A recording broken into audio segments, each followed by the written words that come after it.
शिक्षक भरती प्रक्रिया आता वेगाने सुरुवात झालेली आपण पाहू शकतो. दररोज वेगवेगळ्या नोटिफिकेशन येत आहेत, वेगवेगळ्या सूचना येत आहेत.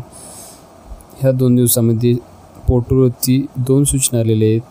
आता आज कोणती सूचना आलेली आहे, शिक्षक भरती संबंधी कोणती नवीन सूचना आलेली आहे, प्रेफरन्स कसे जनरेट होणार आहेत, अभियोक्ताधारकांनी आता कोणते महत्त्वाचे काम करायचे हे या व्हिडिओच्या माध्यमातून आपण पाहणार आहोत. त्यामुळे व्हिडिओ शेवटपर्यंत पाहायला अजिबात विसरू नका. चला तर व्हिडिओला सुरुवात करूया. यशाची पावले या यूट्यूब चॅनलवरती तुम्ही सर्व प्रकारच्या नोकरीच्या अपडेट्स, करिअर गायडन्स या सर्व पद्धतीच्या अपडेट्ससाठी तुम्ही चॅनलला सबस्क्राईब करायला विसरू नका आणि व्हिडिओ शेवटपर्यंत पाहायला विसरू नका. अर्थसंकल्पीय अधिवेशनानंतर सर्व विभागामध्ये नोकर भरती प्रक्रियेला अतिशय वेगवान सुरुवात झालेली आहे. त्याच पद्धतीने आरोग्य विभाग असू दे किंवा शिक्षण विभाग आहे, यामध्ये वेगवेगळ्या जाहिराती येताना आपण पाहू शकतो. शिक्षण विभागामध्ये देखील दादा भुसेंच्या मार्फत शिक्षण भरती प्रक्रियेला अतिशय जोरात सुरुवात झालेली आहे. ह्याबाबत आपण पोर्टलवर वेगवेगळ्या नोटिफिकेशन रोज येताना पाहत आहोत. आता आज कोणती नोटिफिकेशन आलेली आहे या व्हिडिओच्या माध्यमातून आपण पाहणार आहोत. पूर्ण सविस्तर माहिती आपण या व्हिडिओच्या माध्यमातून पाहणार आहोत. यापूर्वीची जी नोटिफिकेशन होतील त्याबद्दलचा व्हिडिओ तुम्ही चॅनलवरती जाऊन पाहू शकता. त्यामध्ये डिटेलमध्ये माहिती सांगण्यात आलेली आहे. पोर्टलवरती कशा पद्धतीने काम चालतं ह्याबद्दल डिटेलमध्ये माहिती सांगण्यात आलेली आहे. तर तुम्ही चॅनलवरती नवीन आला असेल तर सबस्क्राईब करायला विसरू नका. आता पाहूया काय सूचना आलेली आहे. आज 12/3/2025 रोजी ही सूचना आलेली आहे.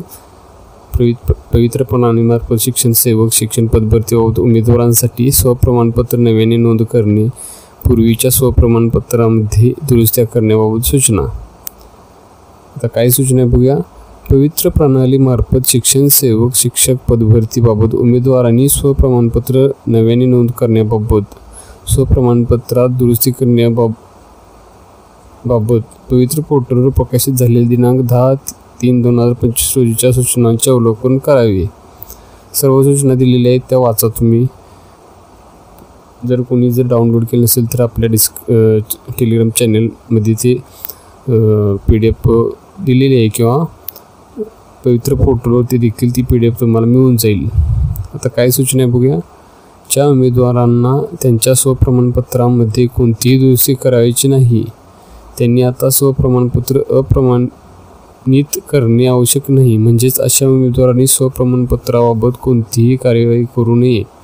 उमेदवारांचे पहिल्या टप्प्यात केलेले स्वप्रमाणपत्र पुढील टप्प्यात आपोआप विचारात घेतले जाणार आहे. म्हणजे आता मी त्या व्हिडिओमध्ये देखील सांगितले आहे की बघा, जर कोणाचं काही अपडेट करायचं नसेल तर त्यांनी अजिबात लॉग इन करू नका आणि अपडेट करू नका. कोणाची माहिती अपडेट करायची असे नसेल तर विनाकारण तुम्ही जर लॉग इन करून अनसर्टिफाय केलं तर सेल्फ सर्टिफाय करायचं तुमचं विसरून जाईल व तुम्ही पुढील जो टप्पा आता दुसरा होणार आहे त्यामध्ये तुम्ही पात्र होणार नाही. सेल्फ सर्टिफाय करणे अत्यंत महत्त्वाचे आहे.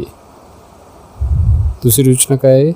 मात्र जे उमेदवार सामाजिक व शैक्षणिक मागास प्रवर्ग SCBC या प्रवर्गाशी संबंधित आहेत अशा उमेदवारांनी पवित्र पोर्टलवर प्रकाशित झालेली 10/3/2025 रोजीच्या सूचना क्रमांक 14 मध्ये नमूद केल्यानुसार सामाजिक व शैक्षणिक मागास या प्रवर्गात SCBC मोडणाऱ्या उमेदवारांना पूर्वी देय असलेल्या आर्थिकदृष्ट्या दुर्बल घटक EWS या प्रवर्गाचा लाभ यापुढे अनुदेय नाही. सबब अशा उमेदवारांनी त्यांचा योग्य तो प्रवर्ग निवड करून स्वप्रमाणपत्र पुनश्च प्रमाणित करणे अनिवार्य आहे. म्हणजे मी त्या व्हिडिओमध्ये सांगितल्याप्रमाणे बघा, SCBCमध्ये जे आता विद्यार्थी आहेत, अभियोक्ताधारक आहेत, त्यांनी त्यांचा पूर्वीचा जो प्रवर्ग होता EWS त्यातून त्यांना वगळण्यात आलेले आहे आणि त्यांनी आता SCBCमधूनच त्यांनी सेल्फ सर्टिफाय करून घ्यायचं आहे.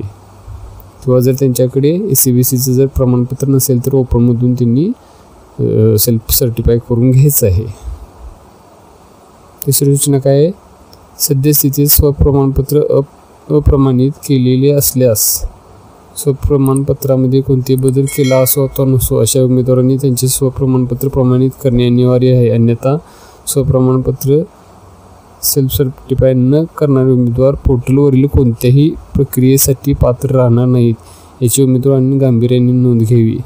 म्हणजे फक्त 2-3 सूचना दिलेल्या आहेत, परंतु महत्त्वाच्या ज्यांनी कोणी जर लॉग इन चुकून केलेलं असेल आणि अनसर्टिफाय केलेलं असेल तर त्यांनी सेल्फ सर्टिफाय करून घ्या आणि सबमिट करा किंवा सेव्ह करा. जर चुकून तुमचं राहिलं तर तुम्ही पुढील प्रक्रियेतून बाद होणार आहात. त्यामुळे कृपया करून जर कुणी लॉग इन केलेलं नसेल, कुणाला अपडेट करायचं काही नसेल तर त्यांनी लॉग इन करू नका व अनसर्टिफाय करू नका. कारण का तर तुम्ही जर यापूर्वीच तुमचं सेल्फ सर्टिफाय झालेलं असेल, तुमचं अपडेट काही करायचं नसेल, काही चेंजेस करायचे नसतील तर तुम्ही कृपया लॉग इन करू नका, अनसर्टिफाय करू नका.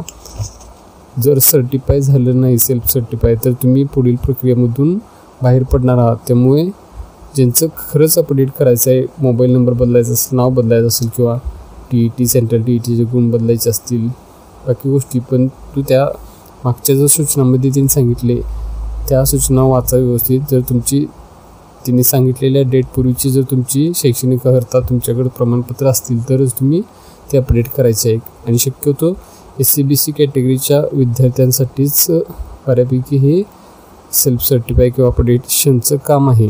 बाकीच्या विद्यार्थ्यांनी शक्यतो करू नये. बाकीचं काही त्यांचं किरकोळ जर अपडेशनचं काम असेल तर करून घ्या.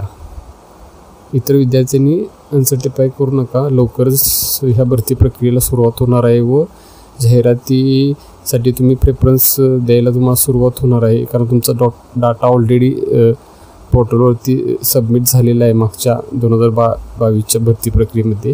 त्याप्रमाणेच तुम्हाला आता प्रेफरन्स वगैरे यायला सुरुवात होणार आहे व भरती प्रक्रिया लवकर 2 महिन्यामध्ये पूर्ण करण्याची शासनाची ही एक म्हणजे आता अधिवेशनामध्ये मुद्दा मांडला होता कोणीतरी, तर लवकर ती भरती प्रक्रिया पूर्ण करून घेणार आहेत. कारण का नगरपालिका असतील किंवा महानगरपालिका असतील यांच्या निवडणुका लवकरच लागणार आहेत, आचारसंहिता लागणार आहे. त्यापूर्वी जेवढी भरती प्रक्रिया आहे ती पूर्ण करून घेऊन तिसरी टेटची एक्झाम डिक्लेअर होऊन त्याचं रूपरेषा त्यांनी आखलेली आहे. त्याबद्दल देखील नवीन नोटिफिकेशन लवकरच पोर्टलवरती किंवा शिक्षण विभागामार्फत जारी करण्यात येणार आहे. त्यामुळे अभ्यासाला देखील तुम्ही लागा व पवित्र पोर्टलच्या वेबसाईटवरती अपडेट राहा किंवा आपल्या चॅनेलला तुम्ही सबस्क्राईब करा, टेलिग्राम चॅनल सबस्क्राईब करा. मी शिक्षक भरतीबद्दल सर्व माहिती तुमच्यापर्यंत लवकरात लवकर देण्याचा प्रयत्न करीन. व्हिडिओ शेवटपर्यंत पाहिला याबद्दल सर्वांचे आभार.